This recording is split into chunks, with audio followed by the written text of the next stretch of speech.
was missing. You didn't there.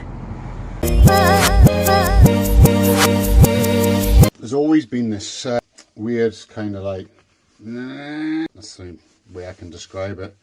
It's certain kind of revs on the E93. It just sounds like something's loose. So as it's still here, I need to try and get to the bottom of this. So I'm armed with my torch, although I haven't got much battery left. And I've got the up on the ramps backwards on the driveway, and we're going to go take a look.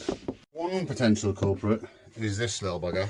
This was connected to this. I don't know if it was actually connected or was it part of it. Don't know if you've seen the video of me driving back from the UK to Spain. Stupid speed bumps, and it was connected. It's actually snapped. Is it? Was it just meant to butt up? I think it's actually snapped. This is meant to be one piece.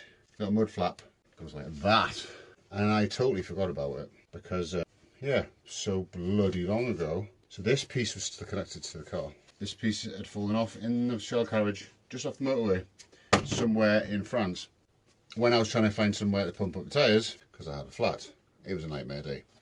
But this I did not take off, and it was only connected here, and it was so loose. Don't know if that's the noise or not. Only a drive will tell. But I'm gonna, before I take it off a drive,